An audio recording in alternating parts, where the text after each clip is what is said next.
एक तो विचारधारा पर कि सामूहिक प्रयास का मतलब क्या। सामूहिक प्रयास लोकतंत्र की सोच का द्योतक है। कोई व्यक्ति कितना भी बलशाली, होशियार, पैसे वाला, शक्तिशाली हो, जब तक समाज में सामूहिकता नहीं होगी, जब तक सब लोग कंधा नहीं लगाएंगे या ज्यादातर लोग कंधा नहीं लगाएंगे, तब तक बिहार जैसे राज्य की परेशानी को दूर नहीं किया जा सकता। बिहार को इस स्थिति में किसी एक व्यक्ति ने नहीं पहुंचाया। कोई एक दल, कोई एक जाति, कोई एक नेता नहीं है जिसने बिहार को बर्बाद किया। इसको लंबे समय में, पिछले 40-50 साल में कई नेताओं की गलती की वजह से, कई पार्टियों की गलती से, और उन सबसे बढ़कर उन नेताओं को चुनने वाले हम आप जैसे लोगों की गलती की वजह से आज हम लोग गर्त में गिरे हैं। तो अगर सब लोग मिलकर बिहार को हम लोग गर्त में गिराए हैं तो निकालने का जिम्मा भी सब लोग का है। इसलिए लिखा हुआ है सामूहिक प्रयास। दूसरा जो सवाल आपने भाई साहब ने किया कि नीचे गांव देहात में अंतिम वार्ड में घर तक शायद धर्मराज का बहुत कार्यकर्ता आपको नहीं दिख रहा है। बात तो ठीक है। 13 करोड़ बिहार की आबादी है। अगर बिहार अलग से देश होता तो दुनिया में 10वां सबसे बड़ा देश होता। 10वां सबसे बड़ा देश होता। 13 करोड़ आबादी तक किसी बात को, विचार को, व्यक्तित्व को, प्रोग्राम को पहुंचाने के लिए चाहे आप दिन रात जितना भी मेहनत कर लीजिए, एक समय लगना ही लगना है।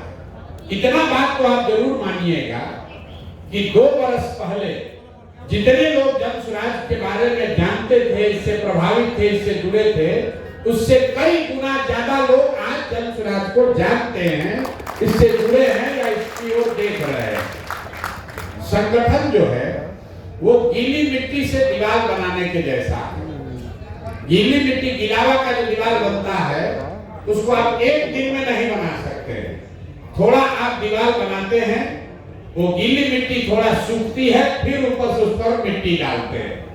एक ही बार दीवार उठाइएगा तो पलट जाएगा। संगठन भी सतत बनाया जा सकता है। आपको लग रहा है कि जन स्वराज का प्रचार और होना चाहिए, बहुत अच्छी बात है, होना चाहिए। आपको एक आंकड़ा दे देते हैं। भाजपा जो अपने आप को इतना बड़ा दल बताती है, जिसके संगठन की इतनी चर्चा है, आरएसएस की बात है, उनके पास अथक पैसा है, इतने नेता हैं, भाजपा को बिहार में 10% वोट लेने में 20 बरस लगे। 20 बरस भाजपा को बिहार में 10% वोट लेने में 20 बरस लगा। जन स्वराज अभी उपचुनाव लड़ा, हम लोग को ऐसी सफलता नहीं मिली जैसा हम लोग सोचते थे, लेकिन हम लोग की असफलता में भी 11 दिन पुराना दल 10% वोट लेकर आया। और जब 1 महीने के बाद एमएलसी का चुनाव हुआ, उसमें जन स्वराज के उम्मीदवार को 22% वोट आया। ये जन स्वराज की सोच का, प्रयास का प्रभाव है। और बेहतर होना चाहिए, उसी के लिए तो हम लोग लगे हुए हैं। अभी एक प्रशांत किशोर चले थे, अब हजारों आप जैसे लोग इसमें जुड़ेंगे। आज की इस बैठक के बाद आप जाइएगा, आप भी अपने गली मोहल्ला में 10 आदमी को जोड़िएगा, तभी तो उससे बात बढ़ेगी। दूसरी बात आपने कहा कि आप बता रहे हैं कि 8 जातियों के पास जमीन है, तो कोई ये दुष्प्रचार कर सकता है कि प्रशांत किशोर ये जमीन आपके छीनने की बात कर रहे हैं। 2 बात है। एक तो जब मैंने ये अभियान शुरू किया तो मैंने अपने आप से ये संकल्प किया है कि चाहे कुछ भी हो जाए, जो मेरी समझ से गलत है उसको गलत ही बोलेंगे। जैसे बिहार में शराबबंदी, बहुत सारे लोग प्राइवेटली कहते हैं कि शराबबंदी हटना चाहिए, लेकिन पब्लिक में नहीं जाता है कि महिला नाराज हो जाएगी। लेकिन हम लोग दावा करके सामने ठोक कर कह रहे हैं कि शराबबंदी समाज के हक में नहीं है, क्योंकि शराबबंदी यहाँ ना लागू है, ना लागू किया जा सकता।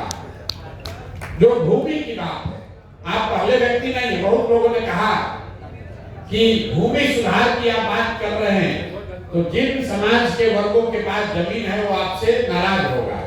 यही डर है कि सामाजिक न्याय की बात करने वाले लालू यादव ने नीतीश कुमार ने आज तक बिहार में भूमि सुधार का बात नहीं किया, लेकिन हम लोग कर रहे हैं। आपको समझने की बात है, अगर भूमि सुधार लागू होगा तो जिसका जमीन है उसको भी लाभ है, क्योंकि आज आपके पास पेपर पर जमीन है, उसका मालिकाना हक नहीं है।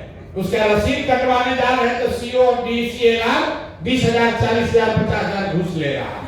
आज यहाँ एक एकड़ का दाम, 1 बीघे का दाम अगर 10 लाख है, पंजाब में जाइएगा 1 बीघे का दाम 80 लाख है।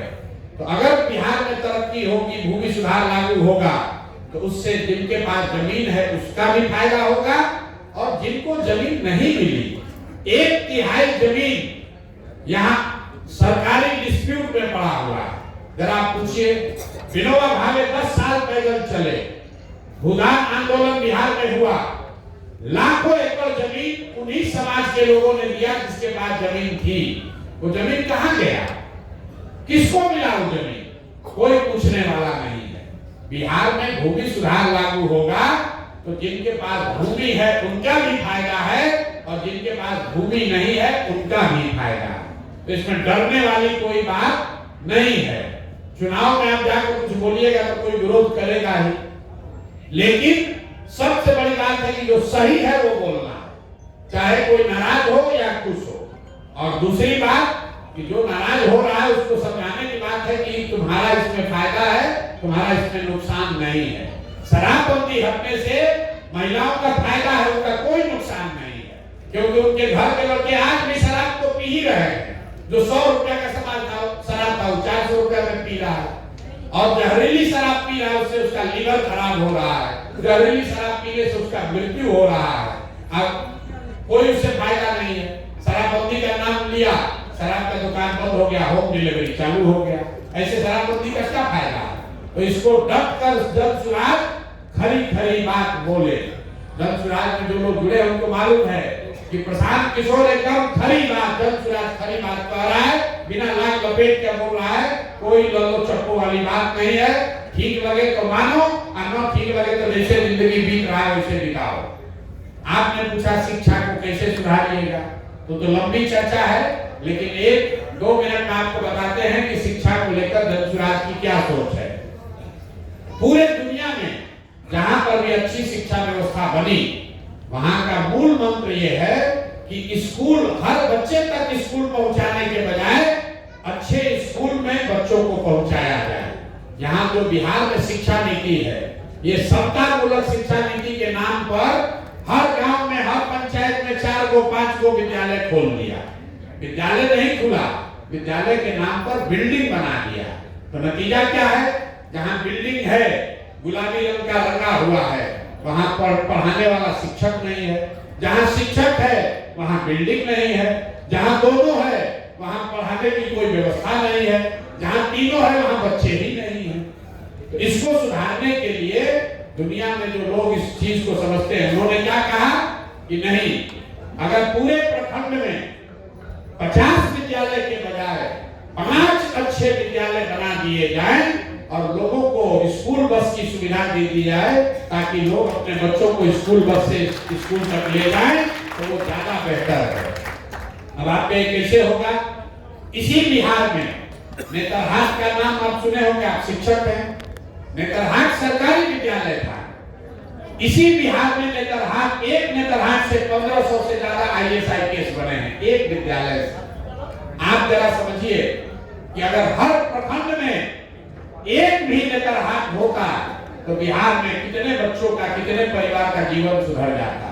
तो जन सुराज की सोच ये है कि हर साल एक प्रखंड में, हर प्रखंड में एक विद्यालय को नेतरहाट के स्तर का बनाया जाए। क्यों एक विद्यालय? क्योंकि उतना ही पैसा है। अगर हर प्रखंड में एक विद्यालय को नेतरहाट जैसा बनाना हो तो बिहार में 15 से 20 हजार करोड़ रुपया खर्चा लगेगा। तो हम लोग की सोच ये है कि हर साल प्रखंड के स्तर पर एक विद्यालय को नेतरहाट के स्तर का बनाया जाए। तब, और जब तक दूसरे विद्यालय पर दूसरे बच्चे कहाँ जाएंगे, तो घोषणा की गई कि जब तक सरकारी विद्यालय नहीं सुधरेगा तब तक आप अपने बच्चे को प्राइवेट स्कूल में भेजिए, उसका फीस सरकार की ओर से दिया जाएगा। और अगले 5 वर्ष में अगर हर वर्ष आप एक विद्यालय भी सुधारते हैं तो 5 वर्ष में हर प्रखंड में 5 को बढ़िया विद्यालय बन जाएगा। आप जरा बताइए, शहर में आप रहते हैं, विद्यालय आपके घर के बगल में नहीं है, आपका बच्चा कैसे जाता है? स्कूल बस से जाता है। अगर आपको मालूम है कि 5 किलोमीटर दूर एक बढ़िया विद्यालय है, अपने बच्चे को कंधा पर बैठा के ले जाइएगा, साइकिल पर ले जाइएगा, बजाय इसके कि आपके घर के बगल में विद्यालय, वहां पढ़ाई नहीं हो रहा, खिचड़ी खिलाया, घर भेज दिया। लेकिन आधा से ज्यादा विद्यालय को बंद कर देंगे और सिर्फ अच्छे विद्यालय ही चलाए जाए, तभी बात बन पाएगी। अभी बिहार में 4 लाख शिक्षक है, लेकिन कोई ऐसा विद्यालय नहीं है जहां सभी विषयों के अच्छे शिक्षक हों। लेकिन अगर पंचायत के स्तर पर 6 विद्यालय के शिक्षकों को इकट्ठा कर दीजिए तो कम से कम एक विद्यालय जरूर ऐसा हो जाएगा जहां सभी विषयों की अच्छी पढ़ाई हो सकती है।